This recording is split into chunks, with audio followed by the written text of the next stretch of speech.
Barry Gardiner, you grew up in a quite comfortable background. You're educated at a private school. When did you decide you were left-wing? I'm not sure that it was a decision that I decided, actually. Look, my mum was a doctor. My father was the general manager of the Kelvin Hall in Glasgow, which is the sort of Scottish exhibition centre, I suppose, really in those days. But he died when I was 8. My mum then died when I was 17.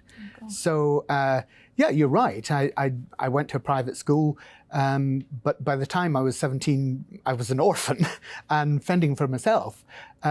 So I suppose it was experience that led me to the view that society can be very comfortable for you. And certainly my early years, it had been.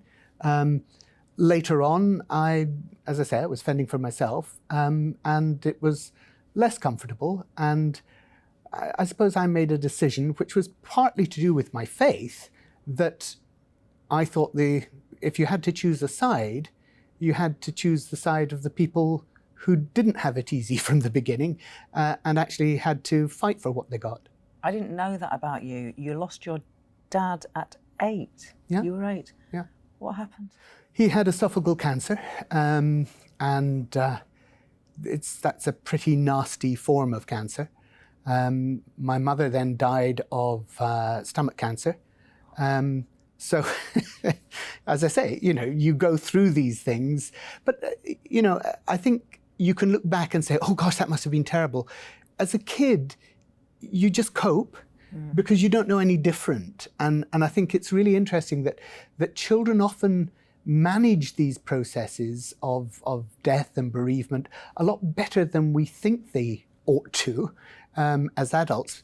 As adults, we see the horror of it, we see the difficulties. As a kid, it's just life and you just get on with it, and you have that sense of optimism and hope, and of course you think you're invincible, you think everything's going to be fine. Doesn't always turn out that way. You're right about children being very resilient, but often the childhood traumas can have an impact later on in life when you make sense of them or try to make sense of them. Did that happen to you? Oh, I've never psychoanalyzed myself in quite that way. I'm sure that it's had an effect on my life. It couldn't not have. But I try and focus on the present and on the future and not sort of look back and say, well, why do I act like this now? Is it because of something deep in my past? No, I'm very much a present-focused, future-focused person. And I don't look back with any sort of sense of regret or upset. It doesn't, it's not something that I feel upset about any longer. It's a grief, but so many people are coping with grief right now that, I think it would be somewhat self-indulgent to think of yourself as a child, and start grieving for that child. No, just get on with it. Very British. You considered becoming a priest. You referred to your faith. Tell me about your faith. I committed my life to Christ when I was 15. It was a very conscious decision that I took. I wanted to steer my life consciously in that way. And I felt that my faith was something absolutely central and core to me. I did consider becoming a priest. I think I probably realized I would have made a very bad priest. Why? That would be telling, I think, if I were to go into the details. But no, the honest answer is that I had taken what was, in those days, there was something called liberation theology. There still is. It was formed in Latin America. It was about an option for the poor. It had a lot to do with Paulo Freire and that sort of movement for the poor. I decided that that's where you had to focus your life with people who were in need. And I went to live in the place that Train Spotting was written about. So Irving Welsh wrote Train Spotting about West Pilton, which is where we lived. And it was one of the most deprived estates in Europe. It was where the heroin trade, where the AIDS epidemic had its epicenter there. It was everything you saw in Train Spotting. And it was the contempt with which people were treated in that community. I opened the evening newspaper one night and I found that our council house, where Caroline, my wife, and I were living, had been put up for sale. The council had not told anybody that they were putting 718 houses up for sale. The people who were living in them were not told. And I was so angry that I decided that either you got involved, you did something in political life to stop things like that, or you just hunkered down, you got on with your life and you didn't get involved in politics. So that was what changed me from deciding I wanted to be a priest to, I never thought at that stage of being a politician, but I did decide that I wanted to be involved in politics, and I thought that that was probably less compatible with being a priest. How did you and your wife end up living on the council estate? We got married very young. How old? She was 21, I was 22, which now, then wasn't that unusual, but nowadays unheard of. The first sort of 9 months of our marriage was spent in a horrible little flat in Edinburgh. And then we applied to the council to move, and they said, well, where do you want to move to? There's a huge waiting list. And we said, well, we were thinking of West Pilton because we knew there was a Christian community there that we could join. And they said, West Pilton? You can move there tomorrow. So it was what they called a hard-to-let estate. It's what we called a hard-to-live-in estate. And as I say, people were treated with contempt. Repairs were never done. Houses were boarded up. But it was an incredible experience, incredible community. You were elected in 1997 as a Member of Parliament. What did you do up till then? Well, I spent a long time in academia. I won a scholarship after university. I won a scholarship to Harvard, and then came back to do research at Cambridge.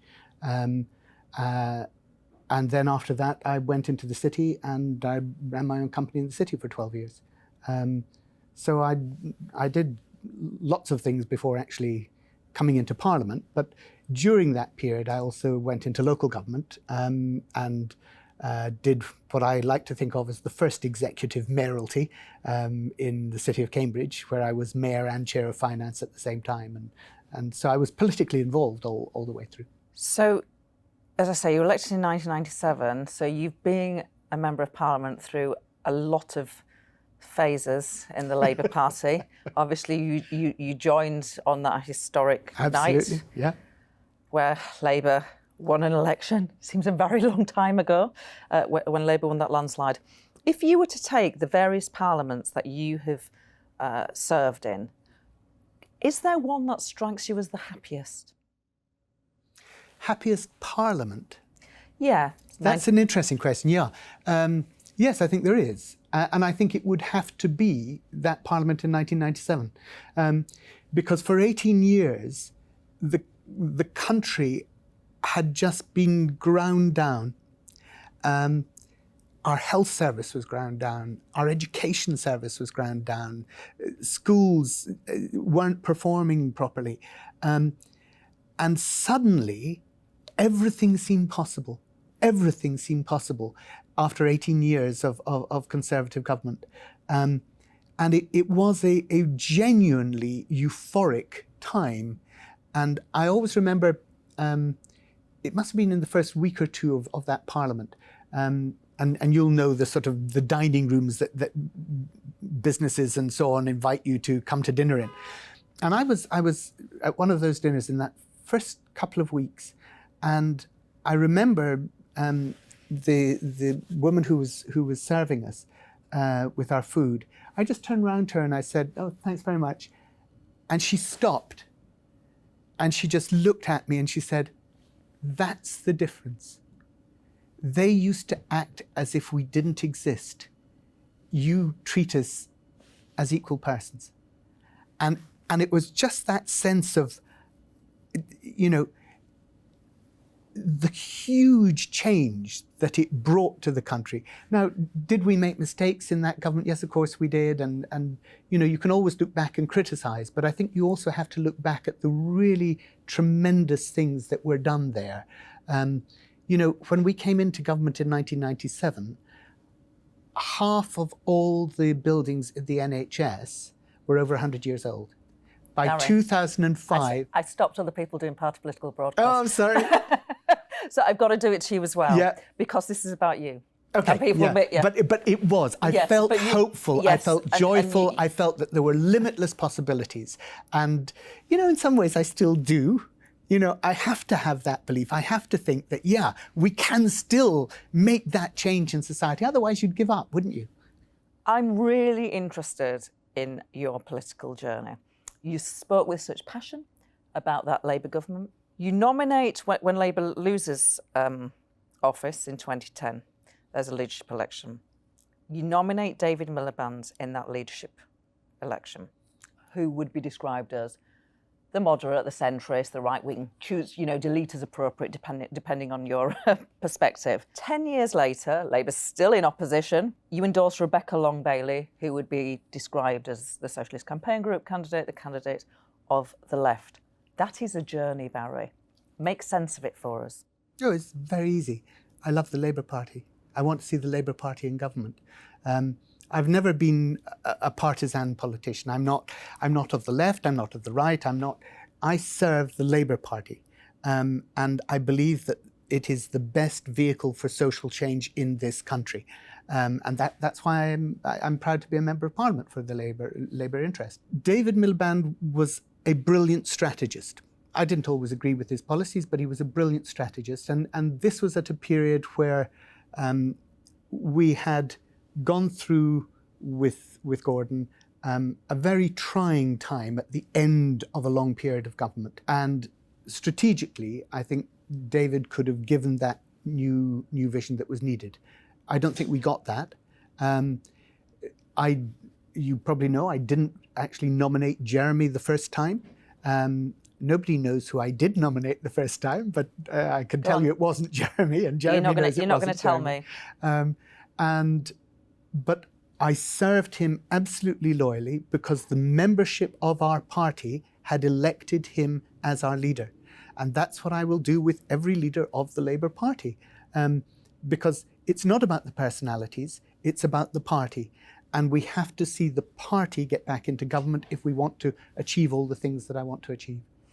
So, that time when you didn't nominate Jeremy the first time, but you did the second time, did you think Jeremy Corbyn was going to put you into government?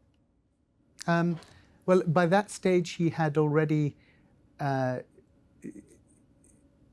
transformed the fortunes of the party. We had a membership that was over 600,000. It was larger than any other membership. You're not telling me whether you think Jeremy Corbyn was going to lead you to power. Oh, sorry. Yeah. No, I did. You did. Because in the 2017 election, if you remember, we came very, very close to coming into power. So yes, the answer to that is simple. I did at that stage believe that we could do it in 2017. In 2019, I didn't. In 2019, I thought that the campaign against Jeremy had gone too far. But in 2017, I think not only did I think that we could, I was hopeful that we would. And we nearly did. But nearly isn't good enough in politics because it's not about us getting into government. It's about what we do for people if and when we get there. And you don't accept labels like Blairite or Corbynite? No. No. I'm Labour Party. That's a big enough label. And, we have to be able, in the centre-left, to respect each other, to accept that we're different. We have different political views, just like I accept with the Conservatives. I don't think they're all evil, horrible people. They're not. They have different political views. They no doubt believe that they're doing the right thing. I disagree with them, but I can disagree with them respectfully and courteously. And people don't sort of, in the Labour Party, they don't diss you for disagreeing with the Tories respectfully and courteously, but they expect you to diss your own colleagues in your own party. That's silly. We've got to actually engage with people as people and just have respect for them, listen to them. You know, if we listen to each other, we might actually find we agree. Do you have any friends who are Conservative MPs? Do you talk to? I try not to have friends in politics because I believe that if you have a friend, you owe a friend your loyalty. I have colleagues that I like, colleagues that I respect, but I don't owe them loyalty. I owe the party loyalty. And that's the important thing for me. Just to go back to something you said right at the beginning, you said at the age of 15 you committed your life to Christ. Yes. Is that sounded like a lifelong commitment? Is that enduring? Yes. And how does that manifest itself, that commitment to Christ? Well, it's changed over the years. I'll certainly say that. I think I was probably a fairly obnoxious evangelical, when I was in my late teens. And if I look back at that, I was very sure that I was, well, mind you, I'm probably still very sure that I was right. But it has changed. My faith has changed, and it's something that should evolve. But I still believe that I dedicate my life to Christ, and it is the guiding force of who I am. Do you pray? Yeah. Do you go to church? I do go to church, but not as often as I used to, because of course I'm on the doorstep on a Sunday morning, knocking on doors and meeting my constituents, and that I find is the best time to do that. But of course, yes, I do go to church. Yeah. And regular prayer is important. I would say my prayer life is not regular, and that would be something that if I sat down in the confessional with a priest, they would probably, I'd have to say, no, sorry, I don't come up to scratch on that one. It's not regular, no, but it's there. Finally, you're not in the shadow cabinet any longer, but you're campaigning hard. And, oh, yes. And your latest campaign, and we will discuss this in the programme as it comes to Parliament, no doubt. Your latest campaign is to scrap what's known as fire and rehire. Yeah. That is terminating people's contracts and then employing them on lesser contracts. You took that campaign this year, not just a Labour Party conference, but to the Conservative Party conference. Was that your first Conservative Party conference? Probably, and my last. But it was fun, and it's what I was saying to you earlier. Look, in any battle, you don't win the war unless you engage with the enemy, right? And in politics, I believe that these are people that I respect as human beings. And yes, we have different political views, but I need to say to them, look, let's talk about this. I believe that what I'm proposing is not a party political issue. Look, to say to somebody, you're out of a job, but you can have your own job back if you sign a new contract that takes £10,000 off your wages and ruins your life with your kids because it's a different shift pattern, that I think is unreasonable. And actually, I didn't come across a single Conservative MP who said, oh, well, I think that's perfectly all right. They didn't. They said, yeah, no, there is a problem here. Now, we may disagree about how we solve that problem, and my point in going to the Conservative conference was to try and say, look, here's the way I'm proposing. I think it's logical. I think it's reasonable. And I think it's something that if you think about it, you should agree with. So please vote for it. And I hope the government will. We'll see. Very cheery. Barry Gardiner, thank you very much for sharing with me. Thank you. Thank you.